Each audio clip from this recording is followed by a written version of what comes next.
ಶಿಕ್ಷಣದೊಂದಿಗೆ ಸಾಂಸ್ಕೃತಿಕ ಕಾರ್ಯಕ್ರಮಗಳಿಗೂ ಆದ್ಯತೆ ನೀಡುವ ಮೂಡುಬಿದ್ರೆ ಆಳ್ವಾಸ್ ಶಿಕ್ಷಣ ಸಂಸ್ಥೆಗಳ ವಿದ್ಯಾರ್ಥಿ ಕಲಾವಿದರು ಪ್ರಸ್ತುತಪಡಿಸುವ ಆಳ್ವಾಸ್ ವಿರಾಸತ್ ವೀಕ್ಷಣೆಯಿಂದ ಭಾರತೀಯ ಸಂಸ್ಕೃತಿಯ ದರ್ಶನವಾಗುತ್ತದೆ ಎಂದು ಪರ್ಯಾಯ ಪುತ್ತಿಗೆ ಮಠದ ಶ್ರೀ ಸುಗುಣೇಂದ್ರ ತೀರ್ಥ ಸ್ವಾಮೀಜಿ ಹೇಳಿದ್ದಾರೆ. ಪರ್ಯಾಯ ಶ್ರೀ ಪುತ್ತಿಗೆ ಮಠ ಶ್ರೀ ಕೃಷ್ಣ ಮಠ ಆಳ್ವಾಸ್ ನುಡಿಸೇರಿ ವಿರಾಸತ್ ಉಡುಪಿ ಘಟಕದ ಆಶ್ರಯದಲ್ಲಿ ಉಡುಪಿಯ ಶ್ರೀಕೃಷ್ಣ ಮಠದ ರಾಜಾಂಗಣ ಸಮೀಪದ ವಾಹನ ನಿಲುಗಡೆ ಆವರಣದ ಶ್ರೀ ವಿಶ್ವೇಶ್ವರ ತೀರ್ಥ ಶ್ರೀಪಾದ ವೇದಿಕೆಯಲ್ಲಿ ಆಯೋಜಿಸಲಾದ ಆಳ್ವಾಸ್ ಸಾಂಸ್ಕೃತಿಕ ವೈಭವವನ್ನು ಉದ್ಘಾಟಿಸಿ ಅವರು ಆಶೀರ್ವಚನ ನೀಡಿದ್ದಾರೆ. ಮೂಡಬಿದ್ರೆ ಆಳ್ವಾಸ್ ಶಿಕ್ಷಣ ಸಂಸ್ಥೆಗಳ ಅಧ್ಯಕ್ಷ ಡಾಕ್ಟರ್ ಎಂ ಮೋಹನ್ ಆಳ್ವಾ ಪ್ರಾಸ್ತಾವಿಕವಾಗಿ ಮಾತನಾಡಿ, ಆಳ್ವಾಸ್ ವಿರಾಸತ್ ಮೂಲಕ ಜನತೆಗೆ ಮನರಂಜನೆ ಜೊತೆಗೆ ಉತ್ತಮ ಸಂದೇಶ ನೀಡುವುದು ನಮ್ಮ ಉದ್ದೇಶವಾಗಿದೆ. ಮಕ್ಕಳಿಗೆ ಶಿಕ್ಷಣದೊಂದಿಗೆ ಸಾಂಸ್ಕೃತಿಕ ಪ್ರಜ್ಞೆ ಮೂಡಿಸುವ ಕಾರ್ಯವಾಗಬೇಕು. ಅದು ವಿದ್ಯಾಸಂಸ್ಥೆಗಳಲ್ಲಿ ನಡೆಯಬೇಕು. ಸೌಂದರ್ಯ ಪ್ರಜ್ಞೆಯುಳ್ಳ ವ್ಯಕ್ತಿ ಕಲೆ ಸಾಮರಸ್ಯದ ಬದುಕನ್ನು ಪ್ರೀತಿಸುತ್ತಾನೆ. ಆತ ನಿಜವಾದ ದೇಶದ ಸಂಪತ್ತು ಎಂದಿದ್ದಾರೆ. ಈ ಸಂದರ್ಭದಲ್ಲಿ ಡಾಕ್ಟರ್ ಮೋಹನ್ ಆಳ್ವಾ ಅವರಿಗೆ ಶ್ರೀಕೃಷ್ಣ ಗೀತಾನುಗ್ರಹ ಪ್ರಶಸ್ತಿ ನೀಡಿ ಗೌರವಿಸಲಾಗಿದೆ. ಉಡುಪಿ ಶಾಸಕ ಯಶ್ಪಾಲ್ ಸುವರ್ಣ ಅಧ್ಯಕ್ಷತೆ ವಹಿಸಿದ್ದಾರೆ. ಪುತ್ತಿಗೆ ಕಿರಿಯಯತಿ ಶ್ರೀ ಸುಶೀಂದ್ರ ತೀರ್ಥ ಸ್ವಾಮೀಜಿ, ಅಮೆರಿಕದ ವರ್ಲ್ಡ್ ರಿಲಿಜಿಯಸ್ ಫಾರ್ ಪೀಸ್ ಸಂಸ್ಥೆಯ ಪ್ರಧಾನ ಕಾರ್ಯದರ್ಶಿ ಡಾಕ್ಟರ್ ವಿಲಿಯಂ ಎಫ್ ವಿಂಡ್ಲೆ, ಮೂಡಬಿದ್ರೆ ಜೈನ ಮಠದ ಸ್ವಸ್ತಿ ಶ್ರೀ ಭಟ್ಟಾರಕ ಚಾರುಕೀರ್ತಿ ಪಂಡಿತಾಚಾರ್ಯವರ್ಯ, ಸ್ವಾಮೀಜಿ ಕಾಪು ಶಾಸಕ ಗುರ್ಮೆ ಸುರೇಶ್ ಶೆಟ್ಟಿ, ಕರಾವಳಿ ಅಭಿವೃದ್ಧಿ ಮಂಡಳಿ ಅಧ್ಯಕ್ಷ ಎಂಎ ಗಫೂರ್, ಯಕ್ಷಗಾನ ಅಕಾಡೆಮಿ ಅಧ್ಯಕ್ಷ ತಲ್ಲೂರು ಶಿವರಾಮ್ ಶೆಟ್ಟಿ, ಅಪರ ಜಿಲ್ಲಾಧಿಕಾರಿ ಅಮೀದ್ ಗದ್ಯಾಳ್ ಮುಖ್ಯ ಅತಿಥಿಗಳಾಗಿದ್ದರು.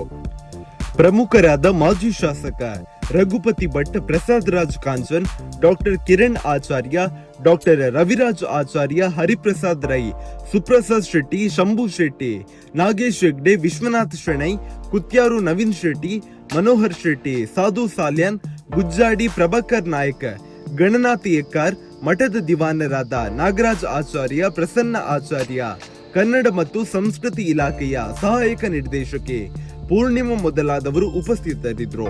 ಆಳ್ವಾಸ್ ನುಡಿಸಿರಿ ವಿರಾಸತ್ ಉಡುಪಿ ಘಟಕದ ಅಧ್ಯಕ್ಷ ಜಯಕರ್ ಶೆಟ್ಟಿ ಇಂದ್ರಾಳಿ ಸ್ವಾಗತಿಸಿದ್ದಾರೆ. ವೇಣುಗೋಪಾಲ್ ಶೆಟ್ಟಿ ಕಾರ್ಯಕ್ರಮ ನಿರೂಪಿಸಿದ್ರು. ಕಾರ್ಯದರ್ಶಿ ಭುವನ ಪ್ರಸಾದ್ ಹೆಗ್ಡೆ ವಂದಿಸಿದ್ದಾರೆ.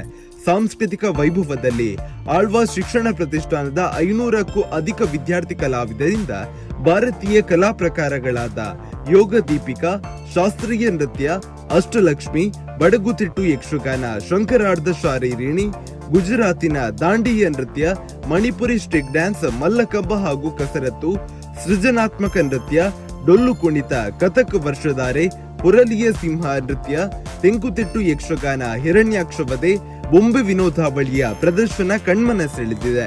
ಸಭಾ ಕಾರ್ಯಕ್ರಮಕ್ಕೂ ಮುನ್ನ ಆಳ್ವಾಸ್ ವಿದ್ಯಾರ್ಥಿಗಳಿಂದ ಸಿಂಗಾರಿ ಮೇಳ ಫ್ಯೂಷನ್ ನಡೆದಿದೆ. ಬೊಂಬೆ ವಿನೋದಾವಳಿಯೊಂದಿಗೆ ಆಕರ್ಷಕ ಸುಡುಮದ್ದಿನ ಪ್ರದರ್ಶನ ಆಕರ್ಷಣೀಯವಾಗಿದೆ.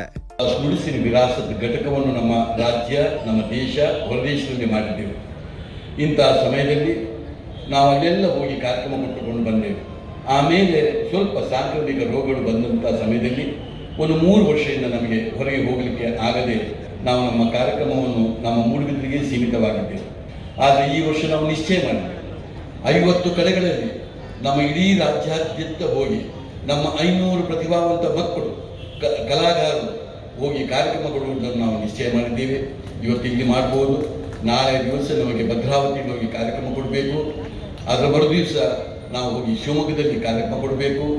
ಅಲ್ಲಿಂದ ನಾವು ಹಾಸನಕ್ಕೆ ಹೋದವರು ಅರಕಲಗೂಡು, ಆಮೇಲೆ ಅಲ್ಲಿ ಅರಕಲಗೂಡು, ಹೊಲನರಸೀಪುರ ಮತ್ತು ಬೇಲೂರು, ಹೀಗೆ ಅಲ್ಲಿ ಒಂದು 5 ಕಾರ್ಯಕ್ರಮಗಳನ್ನು ಅಲ್ಲಿ ಕೊಡಲಿಕ್ಕಿದೆ ಅಂತಿತ್ತು. ಈ ಒಂದು ಡಿಸೆಂಬರ್, ಜನವರಿ, ಫೆಬ್ರವರಿಗೆ 50 ಕಾರ್ಯಕ್ರಮವನ್ನು ನಾವು ನಮ್ಮ ರಾಜ್ಯದಲ್ಲಿ ಕೊಡುವುದನ್ನು ನಿಶ್ಚಯ ಮಾಡಿದ್ದೇವೆ.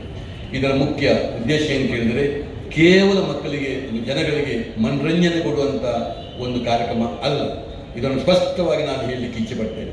ಇದು ಮನರಂಜನೆ ಕೊಡುವ ವಿಷಯದ ಒಟ್ಟಿಗೆ ಒಂದು ಹಲವಾರು ಸಂದೇಶಗಳನ್ನು ನಾಡಿಗೆ ಕೊಡಬೇಕಾದ್ದು ನಮ್ಮ ಕರ್ತವ್ಯ. ಬಹಳ ಮುಖ್ಯವಾಗಿ ನಮ್ಮ ದೇಶವನ್ನು ಆಲೋಚನೆ ಮಾಡಿ ಇಡೀ ಸಾಂಸ್ಕೃತಿಕವಾದ ಬದುಕನ್ನು ನಮ್ಮ ಹಿರಿಯರು, ಅದು ಕೂಡ ನಾಗರಿಕತೆ ಬಂದು ಒಂದು 5000 ವರ್ಷ ಇತಿಹಾಸದಲ್ಲಿ ಒಂದು ಶಾಸ್ತ್ರೀಯ ಮತ್ತು ಜಾನಪದದ ಕಲೆಗಳಲ್ಲಿ ಹೇಗೆ ನಮ್ಮ ಮನಸ್ಸನ್ನು ಕಟ್ಟಿದ್ದಾರೆ ಎಂಬುದನ್ನು ನಾವು ಅರ್ಥೈಸಬೇಕು.